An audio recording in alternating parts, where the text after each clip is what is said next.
Good evening friends. आज हम पढ़ेंगे रोग के भेद जो कि साध्य असाध्यता के भेद से बताए गए हैं। सबसे पहले जो है व्याधि के साध्य असाध्य भेद से कितने प्रकार के होते हैं बात करते हैं। साध्यो असाध्यति व्याधि द्विधा तौ तु पुनः पुनर्द्विधा सुख साध्य कृत साध्यस्य याप्यो यस्यानुक्रमः।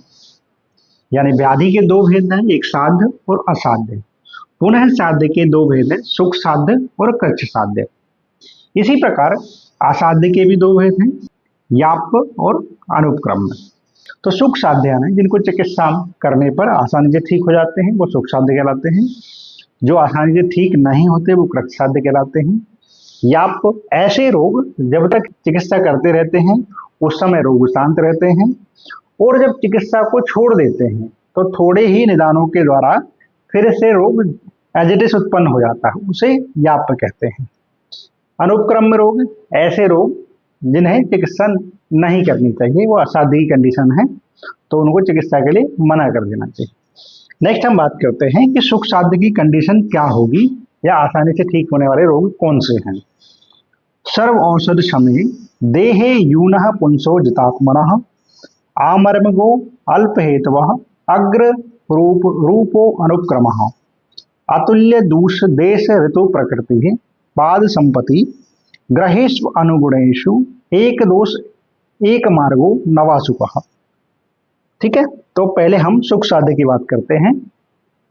सर्व औषध समय जो सभी प्रकार की औषधियां, चाहे वो समन औषधि हो या शोधन औषधि हो, तो समन और शोधन दोनों प्रकार की औषधियों को सहन कर सके तो वो सर्व औषध समय हो गया।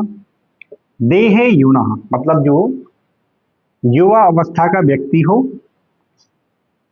पुंसो जितात्मना यानी पुरुष जो है महिला की अपेक्षा अधिक कठिन चिकित्सा को भी सह सकता है, यदि पुंसो जितात्मना यानी जितेंद्रिय हो। आमर्म को, आमर्म यानी हमारे शरीर में 107 मर्म बताए हैं, तो आमर्म को मतलब वो उन मर्म से होने वाली डिसीज ना हो। जैसे हमारे त्रिमर्म क्या है, सिर, बस्ती और नाभि, या हृदय, बस्ती और सिर, आप त्रिमर्म मान सकते हैं, उनमें ना हो। अल्प हेतु जो कम कारणों के द्वारा उत्पन्न हो, जिसमें कम पूर्व रूप और कम उपद्रव उत्पन्न हुए हों, ऐसे रोग शुद्ध सुख साध्य कहलाते हैं। अतुल्य दूष देश ऋतु प्रकृति जो प्रकृति के समान क्या क्या नहीं हो, दोष देश और ऋतु प्रकृति के विपरीत हो।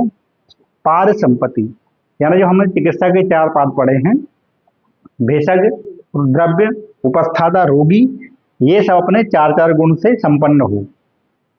ग्रहेषु अनुगुणेषु यानी जो है ग्रह उनके अनुगुण हो, मतलब समान हो, एक दोष वाला हो और एक मार्ग वाला हो, और रोग नया हो, उस स्थिति में सुख साध्य कहलाता है। फिर हम बात करते हैं कृष्ट साध्य। शस्त्रादि साध्य कृष्ट संकरेतु ततोगतः। कृष्ट साध्य वे रोग होते हैं जिसमें शस्त्र आदि के द्वारा, मतलब शस्त्र कर्म, अग्निकर्म, क्षार कर्म, इनके द्वारा जो चिकित्सा की जाती है वे रोग कृष्ट साध्य कहलाते हैं, और उनके जो लक्षण हैं वो साध्य रोगों से मिले जुले होते हैं। ठीक है, नेक्स्ट हम बात करते हैं याप की। याप की कंडीशन क्या होती है। शेषत्वाद आयुषो याप्यः पथ्य अभ्यासाद विपर्य।